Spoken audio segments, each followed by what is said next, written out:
This is me. This is me. This is me. 这是我。 This is me. This is me. And this is us.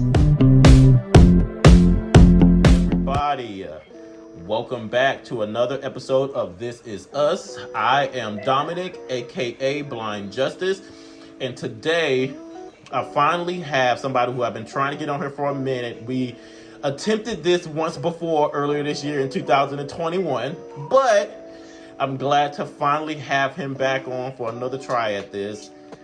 Ezrick Marines. Did I say your last name right? Marines. Oh, okay, got you. I think I butchered it the last time. The military. Oh, okay, Marines. Okay, got you. I apologize. I always butcher somebody's name. So No, it's fine. We're not gonna get into the reason why you pronounced it that way. We'll discuss it off camera. It's not your fault. It's not your fault. Trust me. When we're done with this, I'll explain, and you'll understand. You'll be like, oh, okay, that makes sense. Oh, okay, got you. So, but anyways, as a lot of you guys know, October is Meet the Blind Month, dubbed by the NFB, or National Federation of the Blind. And I wanted to bring some people on here to give you guys an opportunity to kind of see what they're all about and see what they bring to the table. So, starting this process on ahead, Ezrick, can you tell us your name, your age, and where you're from? All right, so I'm Ezrick Marines. I'm 25. I live in New York City. And my TikTok name is blind_in_NY for obvious reasons. Right.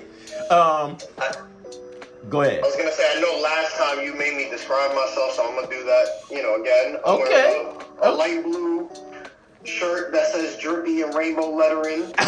Because, we drippy out here. I got my nice chain on, my nice silver and diamond studded chain on, which apparently is not fully straightened, but we're gonna leave that alone. Fix that. I got a black hat that has blue, red, orange, and green lettering that says PLUR, which means peace, love, unity, and respect. And I have black glasses on, and I'm like very, very light fair skin. Mm-hmm. So, well, first off, where did you get that hat from? I definitely need that hat. Honestly, I just walked into Lids and picked out a blank hat and told them what I wanted on it. So, yeah. Oh, so you got it customized like that? Yeah, that's like my thing. Like, I love going either online and buying a custom-made hat, or a hat that looks unique to me. Mm-hmm. Or I love going into Lids and, just picking off like a really cool blank cap design off the rack and having them embroider it for me with something unique. Like, I know before, I'm mad I lost this, but, years ago I used to have a white and black hat that said Yaga, which is, I don't know if you've ever heard of the rapper Blind Fury. That was his main staple, which means, young and gifted always. So I had that for a while, and I'm mad I actually lost it. I don't know where the hell it went. Okay.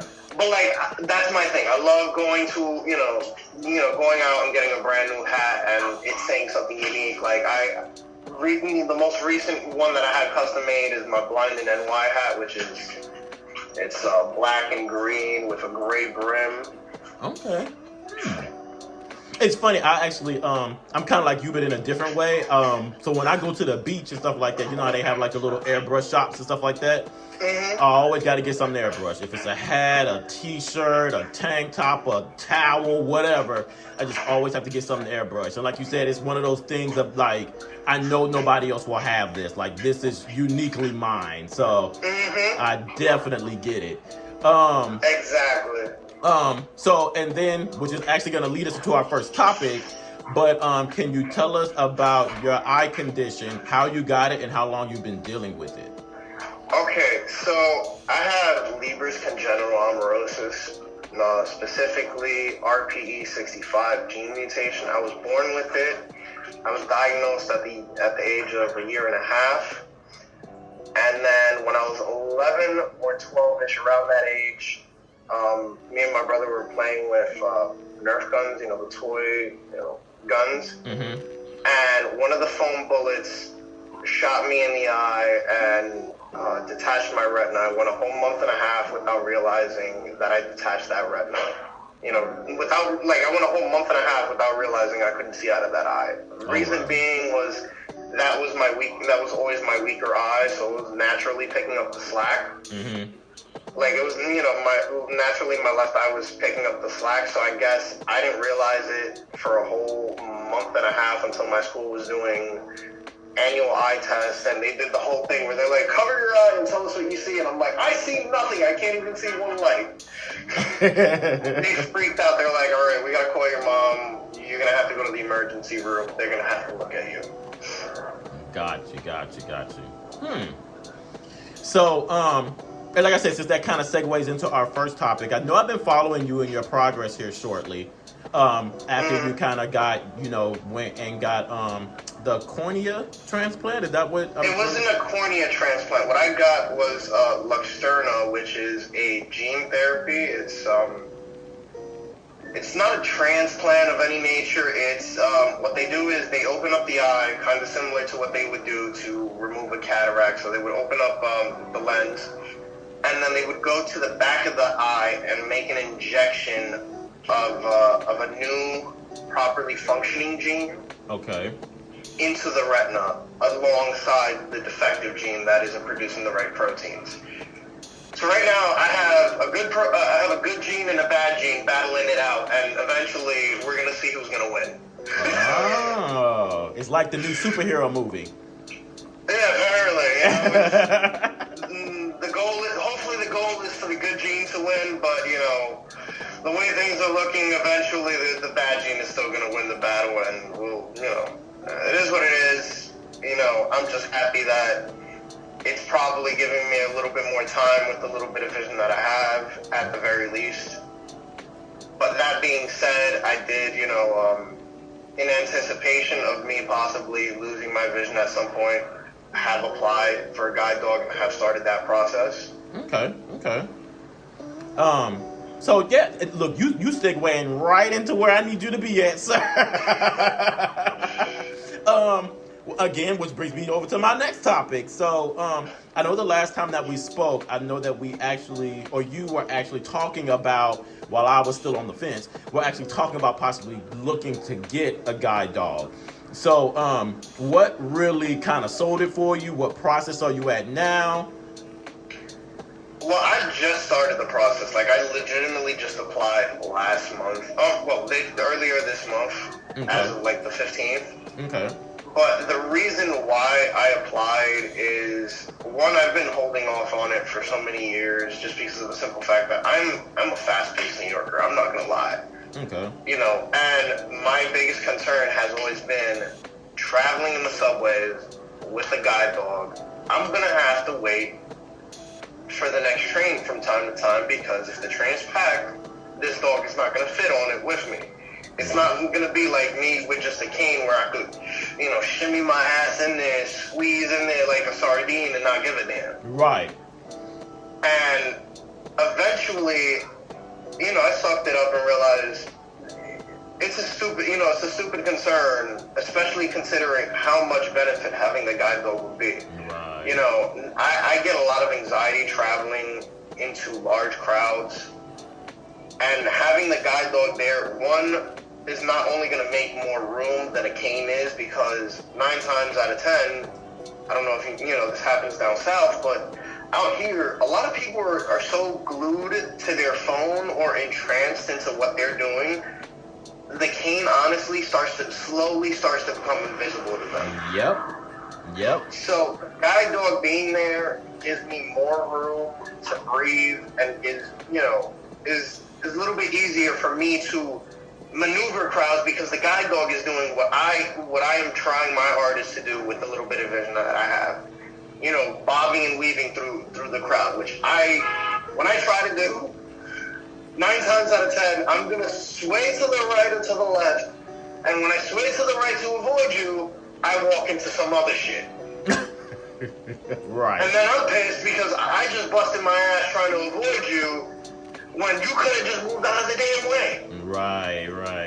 So, I think honestly the guide dog is is the better bet for me. Plus, I love my personal dog that I have right now, but walking him is the most dangerous thing in the world because he loves to pull.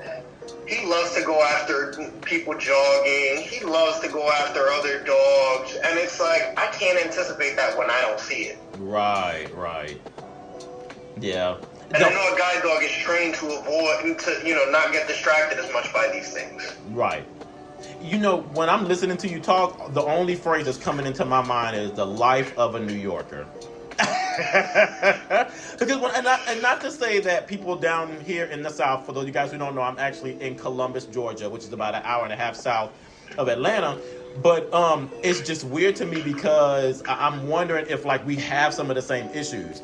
And so when I'm listening to you in your travels and the train and the people and to me, I feel like your situation calls for a guide dog. Mm-hmm. So, I'm definitely very happy that you went ahead and made the decision to go ahead and get one. I, like the last time we spoke, am still on the fence. But, I don't know. I'm definitely starting to see the benefits of it and really starting to lean more in one direction. So, we're going to see the next couple of months exactly which way I'm going to fall over. I say if you're on the fence about it, put in the application because the wait list is so long. Right now I'm looking at 18 months. 18 months from right now. So, Wow. I'm not sure about what other schools are like, but I know guiding guys right now, the wait list is pretty long. Wow. And I get it. It takes time. These dogs aren't falling off a tree. Right. Training these dogs isn't like, 1, 2, 3, they're done and they're ready to go. Right. Legitimately, the guy came over yesterday to record. It was yesterday. Came over to record my walking, to record my route, to record my walking speed, and and came to come and see my space. So I'm almost certain, a lot of thought and a lot of work goes into just one dog per person. Absolutely. So the 18 months, it sounds ridiculous, but respectfully, it makes sense. Right, and I'm sure it's probably well worth it too. Definitely worth it. I think the only thing that's really killing us right now is this pandemic. I'm pretty sure 18 months would have been like 9 or 12 months last, before the pandemic. Right. Okay. So, keeping this train on moving, sir, I know that I was first, I don't want to say exposed, but introduced to you on TikTok. So, you along with some other prominent faces on the app in the blind community, I guess I just always wanted to ask you, what got you started on wanting to participate and do stuff on TikTok? Well, like everybody that gets TikTok, it was the whole process of, I don't want to get this shit. This shit's dumb as hell. This is a stupid app. It's like YouTube without the substance. Right. And eventually, I sucked it up. I downloaded the app, and then I started seeing people on the, in the blind talk space. I saw, I think who was the first person that I saw on TikTok? I really couldn't tell you off the top of my head, but the first person that I interacted with was Elisa Lastra. And, we vibed so well as friends, just talking over time, texting, messaging via Instagram and stuff like that. And I started seeing Jay. I started seeing, Brittany, Shy. There's a few others that I can't think of off the top of my head. But, I started seeing, them, and I was like, I can do this. This isn't that hard, it's something very simple. I wasn't seeing many people. I don't want to say very simple, because look at me now. I'm procrastinating all the time, lacking motivation, but we're, it's nor here nor there. Right. But I saw, at least as far as, I saw at the time, there weren't that many people from New York City who were visually impaired that were talking about what it's like to be a visually impaired New Yorker. Right. And I was like, okay, I can do this. I want to do this. And it took me, I want to say, because I started thinking about it like towards the end of January, the beginning of February. I was like, I started seeing Jay do all his, what was it? Low Vision Awareness Month. Right. Shout outs. And I was like, okay, I need to get this done so I can get one of those. I need to get one of those. And I finally started making TikToks the last week of February. Of course, I didn't get a shout out, but it's okay because now, the world goes full circle. Because now I'm over here doing a podcast with him almost every other week. Right.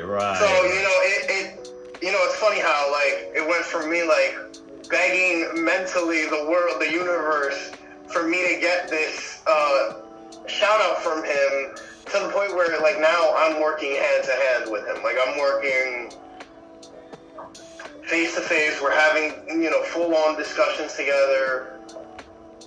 And it's amazing. It's incredible. Yeah. And it's funny because I actually had the opportunity to sit down and have a talk with him, and it was the same thing for me. I constantly am telling him, dude, you're like a celebrity, like, in my eyes. So again, and he laughs every time I say it, but it's just one of those things where I was like, I'm so serious. Like, and again, I'm sure that there's, like, plenty of other people out there who have just as much, if not more, influence. But to me, he's everywhere. So definitely big up to you, Jay. So, and I'm actually glad that you brought up the podcast. So the podcast, and I hope I'm saying this right, Inspiration Beyond Disabilities, right? Yes, that is correct. So, tell us a little bit about that.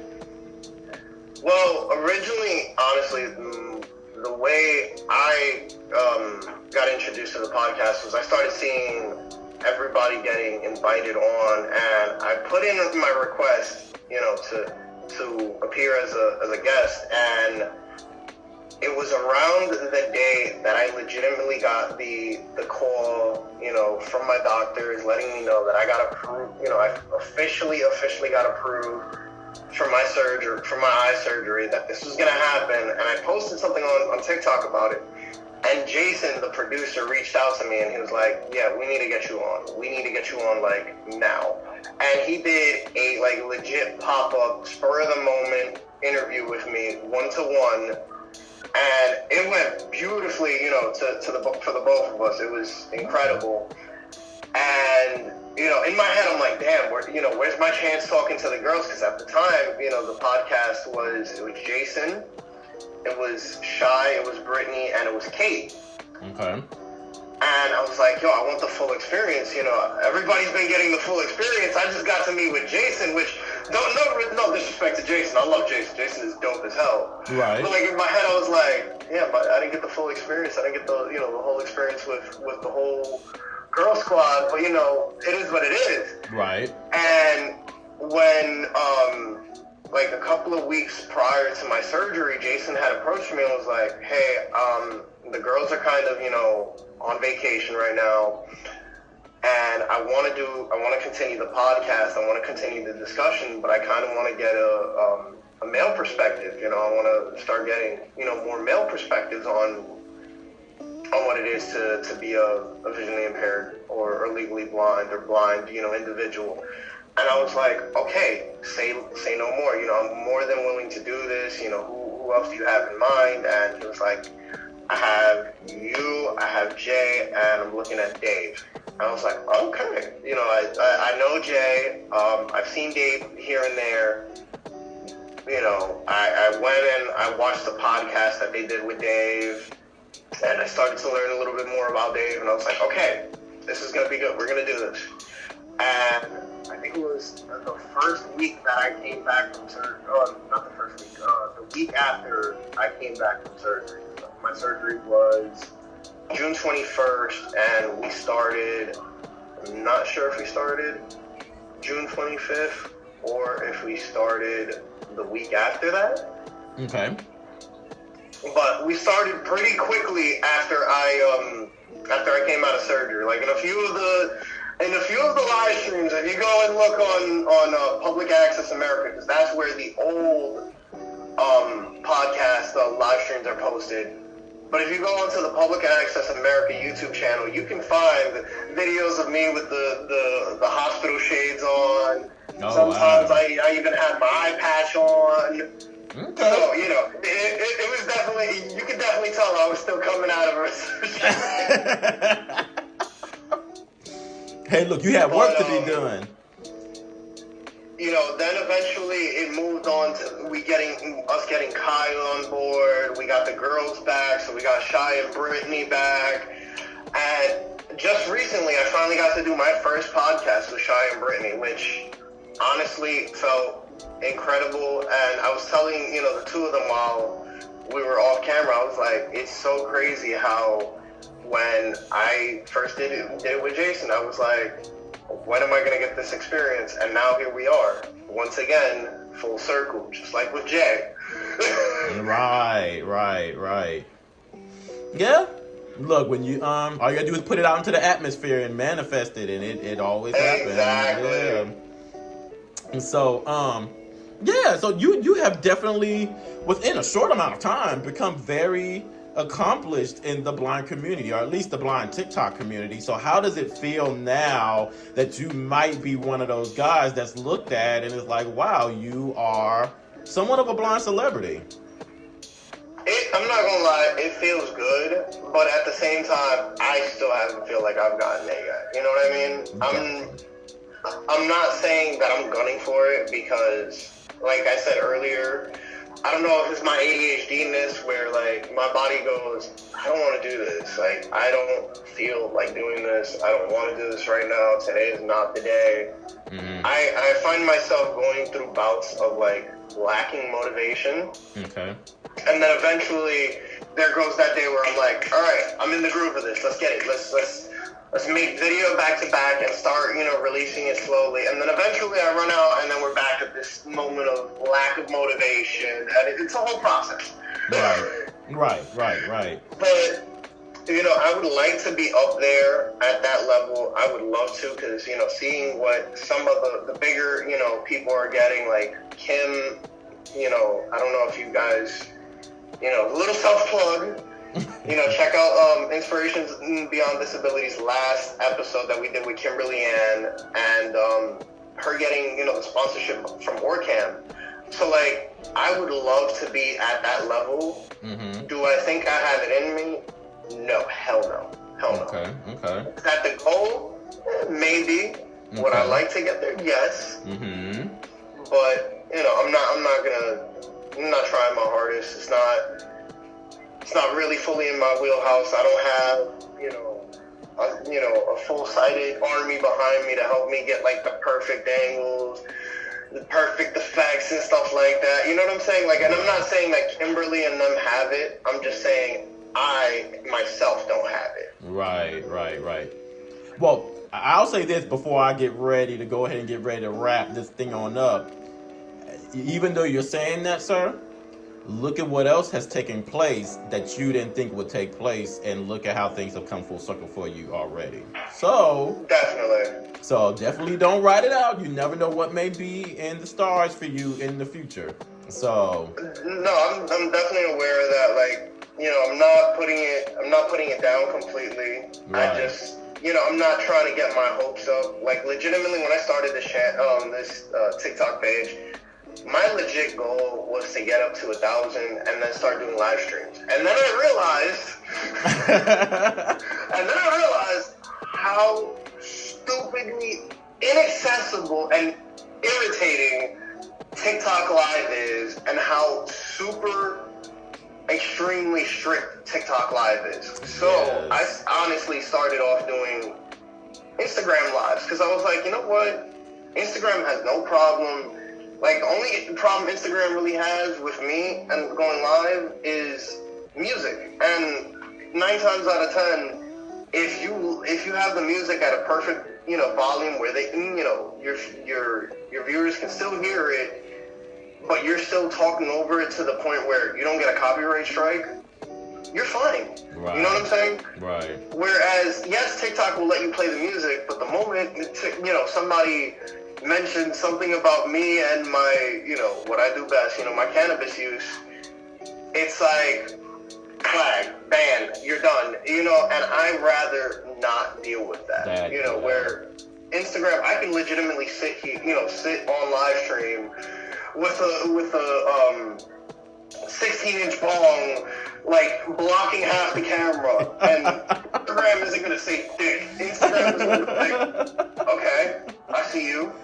Right. I think because the fact that TikTok is initially a company that's Chinese owned, and China isn't a country that is solely accepting of cannabis, is the reason why they're so against it. Which is funny, because I live in a state right now that is recently, we legalized in April. Right. Which is why I became more open about my cannabis use on my channel starting around April. I was like, all right, we're legal in New York City. I have nothing to hide anymore. Right. Why hide part of who I am? Right. I'm not saying that me smoking weed is like my whole being. No, there's definitely more to me. There's definitely more layers to me than just that. But I'm saying it is a portion of me that I'm open. I'm mostly open with my friends and my colleagues about, unless I'm really like trying to downplay it and I know people are not accepting. But I live in a state where it's legal. I'm not doing it, extensively. I'm actually more or less using it to battle some symptoms that I'm aware of myself that I know it helps. I struggle to sleep at night sometimes.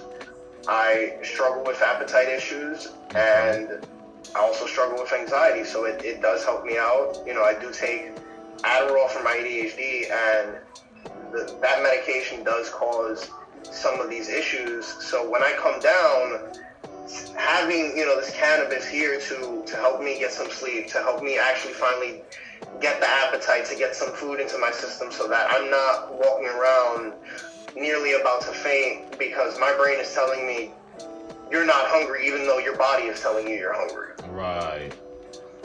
I will say that I'm definitely glad that you put a different perspective on it. I think there's definitely a lot of people out there who hear cannabis, weed, hemp, all of that, and automatically just think negative. Drug use, they're either just stoners, potheads, and again, regardless of what you may think about it, I think that the beauty behind it is that everybody definitely has a different reason while using it. Now, there are some people who I'm sure use it for those very reasons that we just said, but there's also some people who do use it for, health reasons as well. So, like I said, this, I'm not judging anybody, do what you do.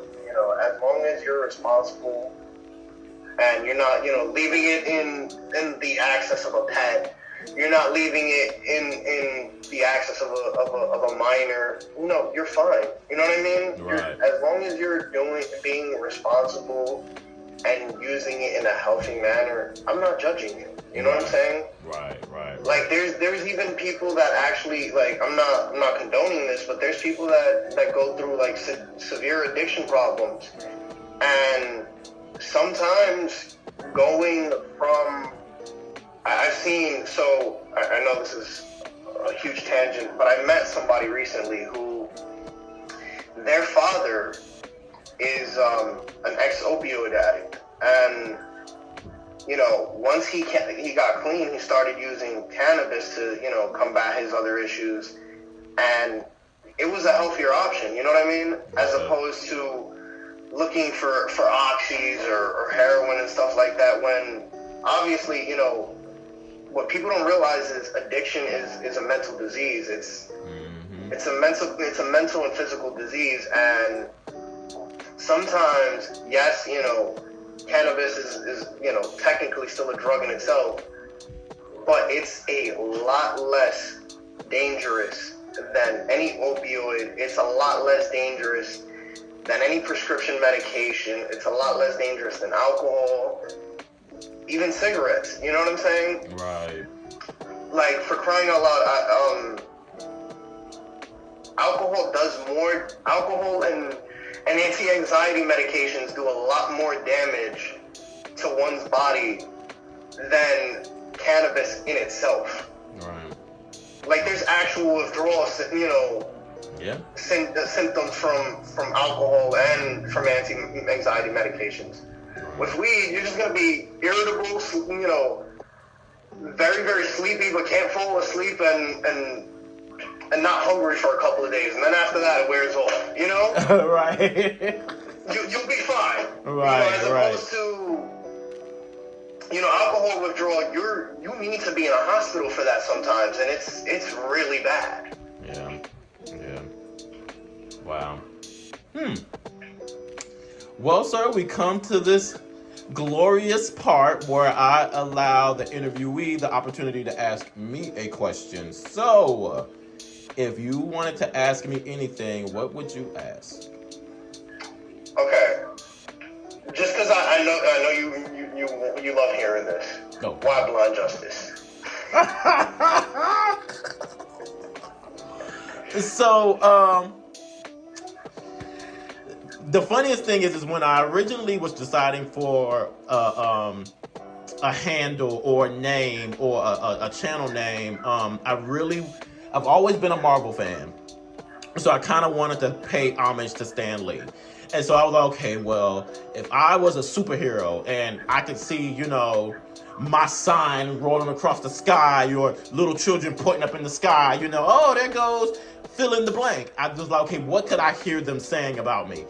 And it was funny, that was the first thing that came to my mind. I've had mixed reviews about it. My father told me once that it sounds like a blind lawyer because of the name Justice. I don't know how he got that. I mean, I guess it does kind of make sense. Honestly, Justice. when I think of I don't know if you've ever seen the old, it's not old, but like the little cartoon, Young Justice. Yeah, see? So every time I think of Justice, I think of Young Justice, and I think of like the whole little squad that was up there. So yeah, like, blind Justice. That's the blind version of Young Justice. Yeah. So, you got blind Robin, blind Batman. Right. And so, that was my reasoning behind it. A fun story. I was not aware, for those of you guys who don't know this, there is actually another blind justice out there in the YouTube world. And it's funny, when I was made aware of this, apparently he does not necessarily have the best reputation for the videos that he puts out. Again, I'm not here to judge. You do what you do. That ain't got nothing to do with me. But he's been well known, from what I'm understanding, for really putting out controversial material. So it was a struggle at first because a lot of people were like, blind justice, I'm not going to watch that. And so I had to constantly remind people, no, I'm not that blind justice. I'm a different blind justice.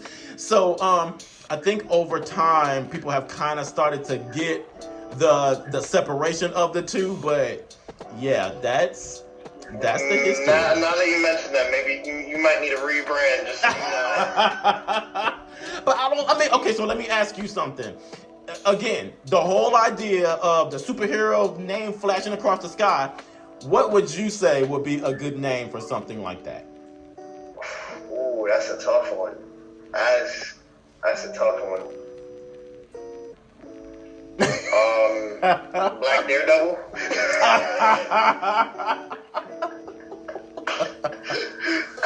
Wow. Well, shout out to Daredevil especially. But yeah. But I don't know. I may come up with anything. I'm sorry. Don't kill me. No, you're okay. You're okay. I don't know. That's definitely something to think about. Maybe I might need to rebrand. I've been blind justice for so. I don't know. Anyway, I'll think about it. But thank you for coming on, Ezrick, and actually knocking this out with me. It's been a long time in the works, sir. Definitely. And I'm sorry about the whole headache of making you do it this way. Look, man. Look. I hope everybody can still appreciate it, even though it's probably just an iPad and a Hey, look. You know just as well as I do. Look, whatever it takes to get the job done, you do what you got to do. So it's all right. Exactly. Where there's a will, there's a way. There you go. But before I close out, anybody who wants to follow you or see any of your stuff, where can they go to find you? Okay, so my TikTok is blind_in_NY. Okay. And, that's where you can find, most of my content. And if I always recommend, I always offer to my followers and my viewers, if they ever just want to, sit down and talk to me on a respectful, like, no weirdo level. Right. My Instagram DMs are always open, and my Instagram is @new_Yorks_blindest. Okay. So, they can always hit me up there, follow me there. I occasionally do live streams. I haven't done one in a while, but I occasionally do live streams there, just to pop in and gauge, what everybody's up to, where everybody's at in life, and also give people an update. Because I know, like we discussed, I go MIA a lot. Right. And people are sitting there, what's going on with Ezrick stuff? And I'm like, I'm lacking motivation, but I'm here. Right. Completely understand. I have those moments too, so trust and believe. I get it. So, but all right, sir, I guess I'm gonna go ahead and close this on out, and we'll be hollering at everybody later. Definitely. Bye, guys.